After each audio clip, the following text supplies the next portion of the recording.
আজি কাৰাগাৰৰ পৰা ওলাব নন্দিনী কাশ্যপ সোমবাৰে আদালতে জামিন মঞ্জুৰ কৰিছিল নন্দিনীৰ আৰু নন্দিনীক গাড়ী খুন্দাত মৃত্যু হৈছিল সামিউল হক নামৰ এজন যুৱকৰ নন্দিনীৰ বিৰুদ্ধে কেইবাটাও ধাৰাত ৰুজু হৈছিল গোচৰ পাছপোৰ্ট ভিজা শৰ্ত সাপেক্ষে নন্দিনীক জামিন প্ৰদান কৰা হৈছে জামিনৰ পূৰ্বে আদালতত জমা দিব লাগিব ভিজাৰ লগতে পাছপোৰ্ট নন্দিনীৰ বিৰুদ্ধে আছিল ড্ৰিংক এণ্ড ড্ৰাইভৰ কি অভিযোগ এই তথ্য আদালতত প্ৰমাণ কৰিব নোৱাৰিলে আৰক্ষীয়ে ইয়াৰ পাছতে হত্যাৰ অভিযোগত অভিযুক্ত নন্দিনীয়ে জামিন পাইছে আৰু অৱশেষত নন্দিনীয়ে জামিন পাবলৈ সক্ষম হ'ল আৰু আদালতে সেই কথা জনালে ইতিমধ্যে অধিবক্তাই সেই কথা কৈছে যে প্ৰয়োজনীয় যি ধৰণৰ তথ্য প্ৰমাণ লাগিছিল এখন শক্তিশালী চাৰ্জশ্বিটৰ বাবে সেয়া যুগুতাব নোৱাৰিলে মহানগৰ আৰক্ষীয়ে কি ভুল কৰিছিল আমি তেতিয়া আপোনালোকক উনুকিয়াই থৈছিলোঁ আৰু সেইবাবেই হয়তো আজিৰ দিনটোত নন্দিনী কাশ্যপে জামিন লাভ কৰিবলৈ সক্ষম হৈছে আমি ফোনযোগে সংযুক্ত হৈছোঁ আমাৰ সাংবাদিক দীপক ভূঞাৰ সৈতে দীপক অৱধাৰিত হোৱাৰ দৰে এই গোটেই কথাখিনিক লৈ পূৰ্বেই যেন সকলোৱে কৈ দিছিল যে দুদিন এনেধৰণে জেলত থাকিব তাৰ পৰা ওলাই আহিব পাৰিব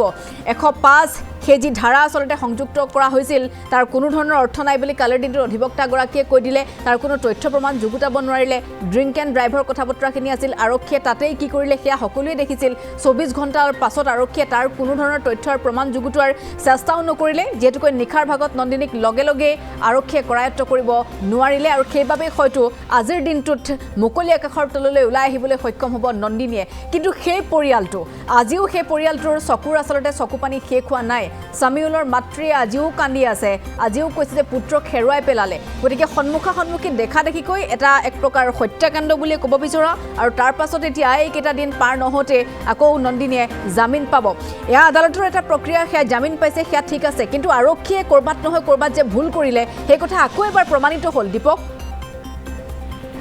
পাপৰি চাওক ইতিমধ্যে যি আচলতে ৰাজ্য কঁপাই যোৱা ঘটনাটো সংঘটিত হৈছিলে 25 তাৰিখে নিশা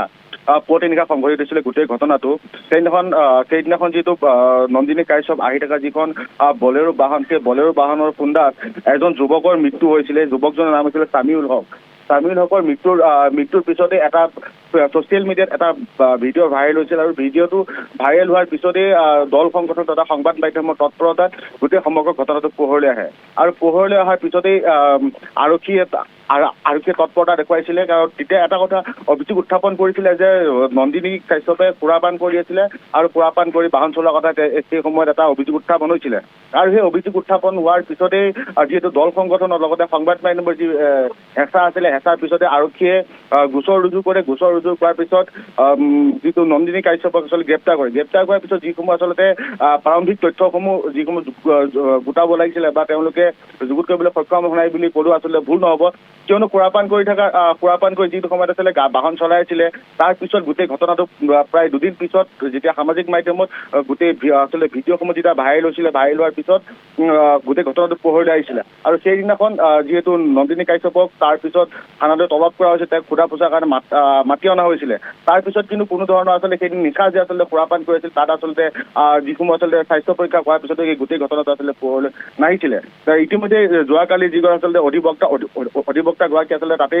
তাকেই যে কৈ দিলে যে যিটো আচলতে 105 ধাৰা লগাইছিলে আৰু তাত কোনো ধৰণৰ যুক্তি নাছিলে তাৰ লগতে যিসমূহ আচলতে ড্ৰিংক এণ্ড ড্ৰাইভৰ যিটো অভিযোগ আনিছিলে অভিযোগ আচলতে আদালতৰ সন্মুখত প্ৰতিষ্ঠা কৰিব নোৱাৰিলে বা তেওঁলোকে তাত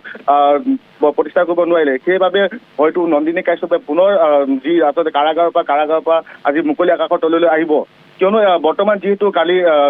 আদালতে তেওঁক যিহেতু জামিন মঞ্জুৰ কৰিছে যিসমূহ আচলতে যাৱতীয় কাম কাজ বৰ্তমান সময়লৈকে আচলতে সম্পূৰ্ণ হৈ উঠা নাই আৰু ইতিমধ্যে 50,000 টকাৰ জৰিমনাৰ লগতে পাছপোৰ্ট আৰু ভিজাৰ দি আচলতে তেওঁ আচলতে জামিন পাব আৰু হয়তো কিছু সময়ৰ পিছত আজি দুপৰীয়া প্ৰায় 2 পৰা 3 মান বজাত হয়তো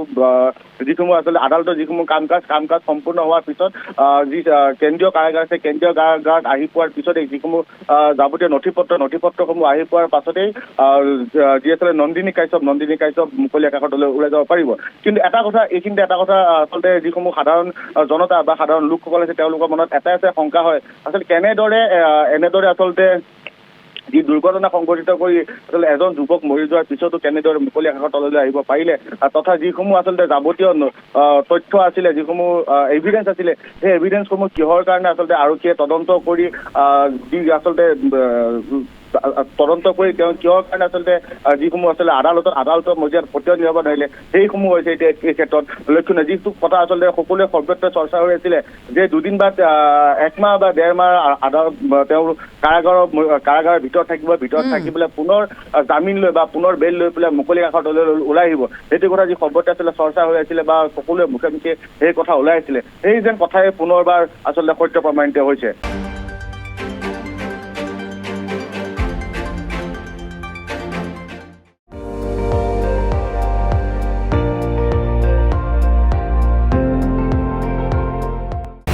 আপুনি চাই আছে ND24, সৰ্বশ্ৰেষ্ঠ নহয় সৰ্বোত্তমৰ দৌৰ।